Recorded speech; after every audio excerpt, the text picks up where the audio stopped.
Hi guys, my name is Heather Gayana and I'm the facilitator of New Teacher Induction here in Keller. Today we're going to present to you about ways to engage those pesky teenagers. Before we begin, we would like you to download the Lead Forward app and also come up with one of your lessons that you have from the previous year or something that you can kind of sketch out really quick to use throughout our session. Awesome. Next slide. So we're going to talk about how we can engage our students. We are so excited that you've joined us today to talk about how to engage our students. We have put together a great slideshow with lots of words on it so that we'll read it to you and you can read between the lines and figure out how not to do what we're modeling, but to actually get your students involved in the learning. Are you ready to begin? Strategy 1 of 49, Death by Google slide. Oh, I'm trying to just kidding.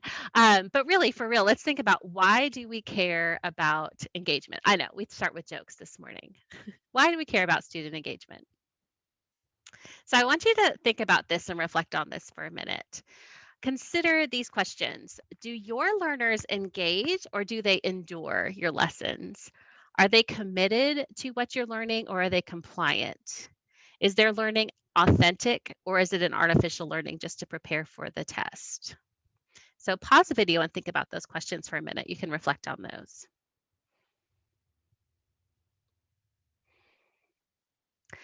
Have you ever wondered when our kids lose their excitement about learning? You talk to a kindergartner and they're so excited and they love school and they can't wait to go. And then you talk to a high school student and they're like, I cannot wait to just be done with school. When do they lose that excitement? So maybe if we work to engage our students, they won't lose that excitement as quickly. So some things to think about when we're thinking about engaging our students in our lessons. Most importantly, let the kids do the work and the learning. If they're doing the work, if they're doing the reading, the writing, the doing, getting their hands on, maybe less demos and more letting the kids get in there and get messy, even though it might seem a little bit chaotic. They're going to end up doing the learning. If we look at brain compatible instruction and all of the different modalities, it's going to help them remember what we want them to. And again, that's the whole purpose, right? Because then that leads to, of course, increased academic achievement. If they're doing the learning, then obviously they're going to do better in school and we're going to have increased academic achievement overall. All of us would appreciate a little bit less behavior issues in our classroom. So if the students are engaged in learning and they're excited about what they're learning and they're doing and they're being active in that learning, you're going to have less boredom, which is always going to lead to less behavior problems. And that is always something that we could use in our classrooms. Adding some novelty to your lessons. Keep your students guessing. Change up that instruction with movement, with music, letting them collaborate. It's okay to let them get together and talk to each other. Maybe they'll go off topic for a second, like we all do in our PD sessions, but they're going to come right back because they're excited about the types of things that they're learning and getting their hands on. All of this is going to stimulate the brain. It's going to be that brain compatible instruction, and it's always going to end up in more learning. And what could be worse than a quiet classroom while students are just writing a worksheet? To me, that seems like torture. So when the students are excited and talking and the classroom is loud because they're so into the learning and I'm learning along with them, I'm having more fun. So wouldn't you like to have a little bit more fun in your job, not have as many behavior issues that you're dealing with, and be able to engage and get excited with your students? So those are the things that we're going to be talking about today and looking at some strategies to help you get to that point in your class. All right, so here we have a QR code to a Jamboard because we know that you are already working on engaging your students. So what tools and strategies are you already using in your classroom to engage your kiddos? When are they excited about learning? And it's completely okay to look at that and to steal some ideas from others that have posted on that Jamboard as well, which is why we've made it a Jamboard. So go ahead and pause the video for a minute, click on this QR code, hop to the Jamboard, and share some ideas that you have.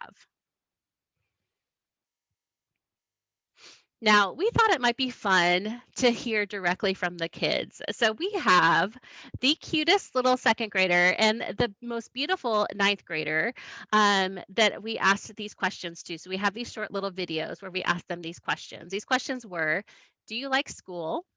When is learning fun and exciting for you? When is learning boring? And what do you wish you could do more in school while learning? So these are quick questions. We have just quick little videos. They're about a minute long. We're going to start by hearing from Olivia, who is a second grader. So we're going to click on that video and let you hear from Olivia.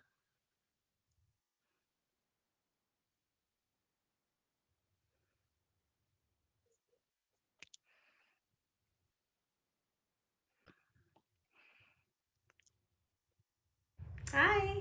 Hi, What's your name? Olivia. What grade are you in, Olivia? Second. Do you like school? Yeah. What do you like about school? Like when we work with my friends. You like working with your friends? When is learning fun for you? Like, when do you have a lot of fun when you're learning? What types of things are you doing? Like when we do partner work. You like Because you get to know about new people if you've never been partners with them. You like to do partner work? That's fun. Is there ever a time that learning's boring for you? When is learning boring? When you have to do the same thing over and over and over again. Like, what kinds of things you have to do over and over and over again sometimes? Like writing, we have to write letters over and over and over and over again. So just sitting and writing letters isn't very fun. Yeah, I can understand that. What's something that you wish you could do more? So when you're learning, what types of things do you wish you could do more of? I wish I could do more of partner work. You do? I know you always ask me about science experiments. Do you wish you could do more of those? What kind of science experiments would you like to do? Elephant toothpaste. You'd like to do elephant toothpaste? Why do you think you'd like to do that? Because it's a big explosion and it will be colorful. Oh, okay. Well, thank you, Olivia. Hi. All right, so we got to hear from Olivia, a second grader, and now we're going to hear from Lauren and hear her perspective on school and learning. So let's hear from Lauren, a ninth grader. So, do you like school? I used to really like school, but it's kind of like gone down throughout the years. Okay, so when is learning fun when you are at school? Like, I feel like when I get to like be up and interact with stuff, like in science labs and stuff, I like those. When is learning the most boring for you? When we just kind of have to sit there and listen. I like it better when we have to take notes or we have to like do stuff, but when we're just listening, it's really boring. Okay, what do you wish you could do more of at school? Move around, just like not sit still. Awesome, thank you. Awesome. So what we'd like for you to do is just pause the video for a second and just reflect on what you heard. Did you hear some common themes between Olivia and Lauren?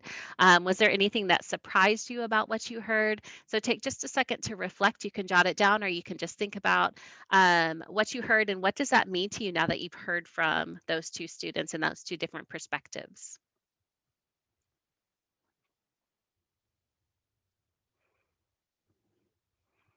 All right, so at the beginning of our session, Heather mentioned either outlining or bringing a lesson in that kind of represents what you do kind of on a normal basis in your class. So, sort of just one of those kind of everyday lessons that you do. So, we want to give you a second, and we're going to have you again pause the video in a minute and look at that lesson. And we want you to highlight, underline, or star, whichever you feel, areas that you think the students are most engaged during that type of lesson. And then maybe even mark areas that you've intentionally included strategies to engage your students or to re engage your students. And I know you might think, well, maybe my kids aren't engaged at all. So if you don't have any areas marked, that is totally fine because we're going to add some tools to your toolbox this afternoon that you'll be able to put in there. But keep this lesson handy because as we're going through some of these strategies and some of these ideas, we're going to have you go back to that lesson and reflect on where you could add in some more of that intentional engagement with your students. Let's go ahead and pause the video and look at that lesson.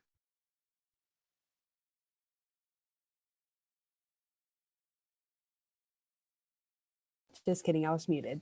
So after you reflected on that a little bit, hopefully you're able to see some areas where you can add in some things. One of the things we wanted to point out before we go any further is the 10-2 or 10-2-2 strategy. John Medina says to keep students engaged, you must win the battle for their attention every 10 minutes. I call this the 10-minute rule.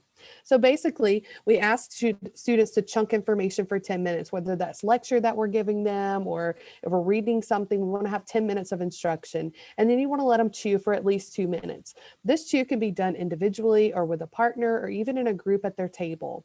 You can also do the 10-2-2 strategy, which is 10 minutes of instruction, 2 minutes with a group or partner, and then 2 minutes individually. So we're going to practice what we preach, and we're going to try and give you time to chew along the way and add to your lesson plan. And hopefully you'll be able to find some ideas where you can allow students some chew time as well.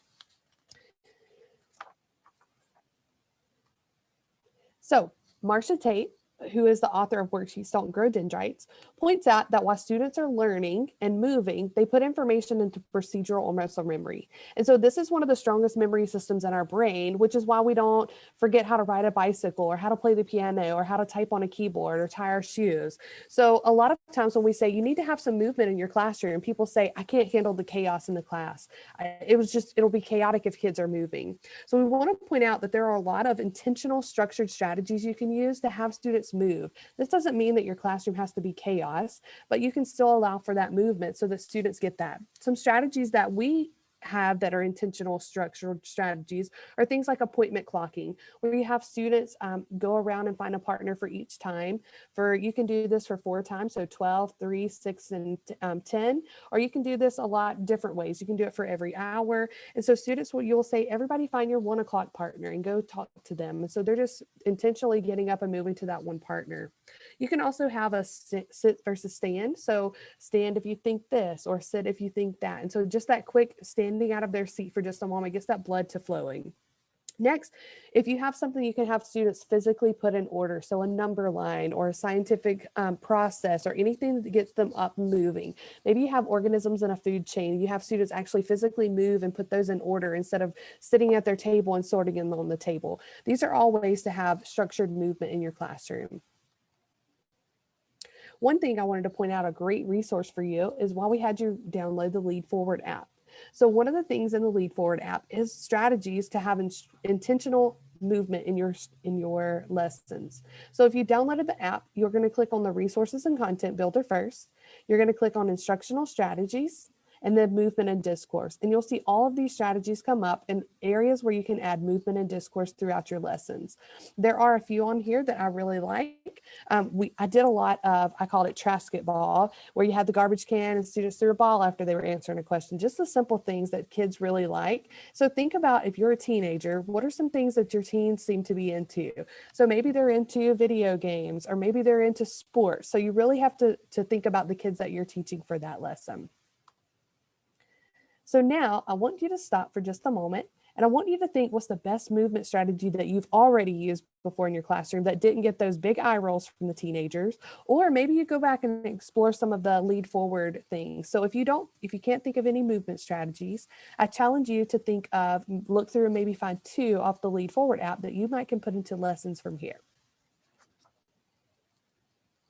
So moving on, now that you've talked about movement, let's talk about checking for understanding. One of the things that our 9th grader pointed out was a lot of times she sits in her class and they don't move. And so one of the things she told us off camera was, I sit literally all day long except for lunch. And so then I go to lunch and I sit again to eat, and I just want to get up and move sometimes. So sometimes your quick checks can also be something where you just have students stand up, or they just talk to the partner behind them while they're standing up. So Lead Forward gives us a ton of resources. And one of the things I wanted to point out is that at the very bottom of your screen on your app, you'll see a check for understanding timer. This is going back to that 10-2-2. You can set this, it automatically defaults for every 8 minutes, but you can change the timer to 10 minutes or 12 minutes or whatever you prefer. And after the timer goes off, it comes up with Think It Up or Quick Check. So your quick check is going to be a fast check to just see if they're kind of digesting what they're getting, whereas Think It Up requires a little more thought to ensure that they're truly understanding a concept. So maybe toward the end of the lesson, or maybe after a couple of days, you're going to do something with Think It Up. So some of the favorite quick checks that I like are the Applausometer. So if you click on quick checks there, you can see some of these. And the applausometer is you have a group of vocab words maybe from your lesson. And so you have students first look at this list and they're going to assess which one they feel the most confident with. When you call out the word, students are going to applaud for the one they feel the most confident with understanding and with being able to explain. And then you're obviously able to do a quick check for yourself as a teacher of which ones are you need to go back and reteach or talk about more. Another favorite on there is the FaceTime. This is a really quick one and it's fun for kids, especially those teenagers who think everything is so silly. So this one is they draw an emoji face. So this can be a happy face, a sad face, confused, neutral, and then they write one simple sentence about how they're feeling on a topic that you're teaching at the moment. So if you see a lot of smiley faces, they're getting it, they're understanding. But if you're seeing a lot of neutral, like maybe I'm getting it, maybe I'm not, you know that you need to continue to explain that. So a quick check, really easy, one sentence for them to write. So it's not a ton of writing, but you still are able to assess them. And finally, another one I wanted to point out from the quick checks is Shape It Up quiz. This is one of my favorites, and this is one that I did frequently when I was in the classroom. So you have students draw two shapes, a square and a circle. And for the square, they're thinking what squares up with them, what makes the most sense to them at the moment that they could explain it to someone else, they could help someone with. And then the circle is what's still rolling around in their head about it, what's a little confusing for them that they need to kind of play with a little bit more. And then at the end, you can have them turn and talk and share their responses so they can compare what their classmates also thought. So they'll be able to see some similarities of, oh, we all don't understand this, or maybe that's something we can ask a question, or maybe they realize that their partner really understands something that they don't, and that they understand something their partner doesn't, so they can kind of help each other out. So great tools there. Awesome. I love the Lead Forward app. So feel free if you want to pause and kind of look through it a little bit, or just make note to go back and look at those quick checks, because what a great reminder to check for understanding. I love that. We also heard from our two awesome little students that they like to work in groups. Olivia likes to work with her friends and she wants to be able to get to know other people in her class. We know that students are social, especially our secondary students. And we know that, this past year with the masks and the guards on the desks has definitely kind of hindered that collaboration in our classrooms. And we definitely, I think we are ready to beef that back up and our kiddos are ready to beef that back up. So let's talk a little bit about how we can get our students to collaborate in both big ways and just simple, easy, small ways. Just going back to the Lead Forward app, there's a lot of different activities that you can use from there to get the students working together as well. But it's really going to help them process their learning. Kind of fits right into that 10-2-2, where they can kind of chunk after you're chunking that learning, they can get with their classmate and maybe compare notes. So it's just a great way to help them just get deeper within their learning. So a few of my favorite collaboration ideas I have listed here on the screen. There are, of course, hundreds of thousands of ways you can get students to collaborate, whether it's planned ahead or it's just a quick check or formative assessment. But one of my favorites that you can just sort of do on the fly, if you're just like, oh, my students need to get up and move around and talk to each other, is called speed dating. Now, I know sometimes middle school teachers get a little bit nervous about the name. You're welcome to change it to like speed conversation, or sometimes it's called Texas two-step. But essentially what you're doing is you put your students into two lines and they partner up with somebody across from them. One line will move, the other one will stay still whenever you tell them that it's time to rotate. But it's a time for them to actually talk with different students in the classroom. You can ask the same question that they continue to discuss. You can have them discuss different questions each round, but one of the lines will rotate and they'll talk to a different student for however many rounds you want them to. So again, it can be a super quick thing. Once the students know how to actually set themselves up, you could probably do it in just a couple of minutes. If you wanted it a little bit more formal, you could actually make it look like a speed dating situation where one student's sitting at a table and there's another group of students that are rotating around. If it was something that you wanted to do a little bit more structured and pre-planned. But it's a great way for students to be able to easily talk with another student. They're not just trying to find their best friend. They're actually, rotating and talking with everyone in the class. So super fun, super easy, get your students moving and gets them talking. So it kind of knocks out two things. Kind of another more formal way to have students talking in groups would be cafe or world cafe. You could even set up your class into like a little cafe setup if you wanted to. And you pose different questions for students at the groups at each table. You can have students rotate to different tables and talk about different topics. Again, just another great way to bring in discussion into your classroom. A large group discussion opportunity might be a Socratic seminar, if you've ever seen that, where you have an inner circle and an outer circle. The inner circle is discussing, and the outer circle is kind of reflecting on that discussion. If you are having your students read a text or you want them to talk about certain things that are happening in the world or in your class, it's a great way to get that student voice going. And you might be thinking, oh, that's just something that ELA teachers did. Well, no, I did this in my biology class all the time. Whether we read an article or we were just discussing, a topic in biology that was relevant, and my students loved it. So it is definitely something that you can do in any content. You can give students text to help them prepare. They come with questions, and then they're able to discuss the questions that the students have brought to the table. It is a great way to get that student voice going. Um, if you want something simple, a simple collaboration, as I mentioned a minute ago, is just elbow partner discussion. So as you're chunking your information, just have them pause and, hey, talk with your elbow partner, or ask your elbow partner this question, or you ask a question and they talk about it. Share your reading with your elbow partner. Compare notes with your elbow partner. Add anything that they have that you don't have. Highlight something that you both have on your notes. So it's just a great way to kind of help them quickly process their learning. And if it's their elbow partner, they can always have that same elbow partner. They don't even have to get up and move around to have that person to talk with. Um, Collaborative study groups is another great avid strategy that I love, love, love to see in classrooms. This is a great way to kind of review the end of a unit before a test, where students will come maybe after they've worked on a review or they've looked at their notes and they have specific questions, something that maybe they don't understand or they just want a little bit more clarification on. And instead of just coming to you and say, I don't get it, they go to their peers. Their peers actually help them work through the information themselves so that they actually come up with the answer themselves, or they actually find that resource that they need to find that answer. Great discussion. And even if you have those smarty kids that always know everything and don't ever have questions, I know that they're going to get something out of this discussion because they too are diving even deeper into the material to help their peers. We all know the best way to learn something is to teach it, right? Another good kind of classroom discussion would be philosophical chairs. And on this one, you have kind of a central theme where the students have to kind of take a stance on one side or the other. They can physically line up on certain sides of the room, or if you're doing it online, you could have them line up on a Jamboard on one side or the other. And they're discussing why they chose that side over the other, and then trying to convince students on the other side to come over to their side. Come on over to the dark side. This is where all the good stuff is, right? And then if you want to go really deep, project-based learning, there is no better collaboration than to have students diving into projects or problems and trying to solve them as a group. Some of you are ELM trained, and so you know that I know that happens in your classroom a lot. But that's a great way, even if you just have them work on a big problem together, it's a great way to have those kiddos working through inquiry and working together to collaborate.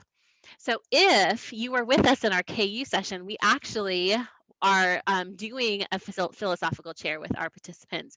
And even though you don't get to do that with us because you are watching the video, which we thank you for that, we do kind of want to talk through what a philosophical chair would look like. So let's say we had a central theme that teachers would discuss within this topic would be, should students be able to choose their own collaborative or cooperative groups, whatever you might call it in your classroom? So you're going to take a stand like, yes, students should always be able to choose who they work with, or no, I don't think so. I think I'm going to have some control over that because I just never know who they're going to choose.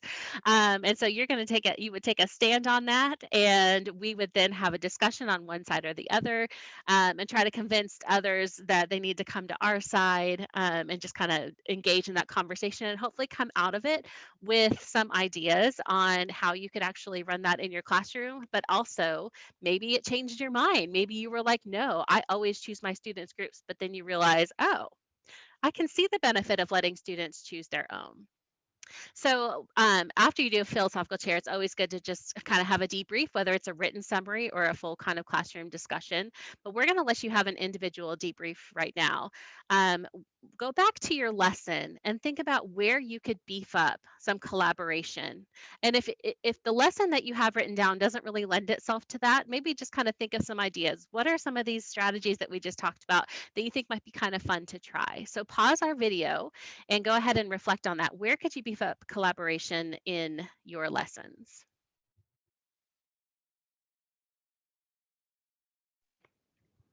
Lastly, I want to talk about relevancy and choice. We're all working with teenagers, and we know that they are very egocentric. If they don't care about it, they're not going to engage in it. If we don't make it relevant to them or get some way to pull them in, maybe they're going to give us some of that artificial engagement, but they're not authentically going to learn the information. So uh, we challenge you to think about ways that you could add relevancy and or choice to your lessons. So some ideas on that would be, again, project-based learning, allowing them to, maybe you have a general topic, but they get to kind of research a specific part of that, or choice on what that final project might look like. Maybe utilizing a rubric so that you give them a pre-assessment and they come in and do activities based on what they already know and what they need to know, instead of every kid having to do all the same things because that's on my lesson plan and that's what they have to do. So it's okay, that maybe sometimes kids are working on different things, based on, their skills, their abilities, and their interests. If they all kind of have that same end result, we don't all have to get there in the same path. If you don't want to go full project-based learning, you could think about maybe doing extension projects at the end of some of your units, 'cause you always have those kiddos that work a lot faster than everybody else. So just having some of those things prepared, some interest projects that maybe they could then share with the class, or share in some way so that they can share that interest. I know it seems a little strange in secondary to be talking about choice boards. It seems like it's something we do in like kinder and first. But really think about, could you let go a little bit of control on the type of work your students are doing and give them a little bit of choice. Again, we don't all have to get to the end result on the same pathway. So could we allow them to utilize their strengths and their interests to dive into their learning the way that makes more sense to them and the way that they're most interested in? So I challenge you in the next year to maybe think of one unit where you could add a choice board, and just see how your students respond to being able to kind of choose how they do that. So again, take a moment to pause the video, think about some of the things we talked about, but then also look back at your lesson and think, are there other ideas or other ways that you think you could add some choice or add just a little bit more relevancy or hooking your kiddos in?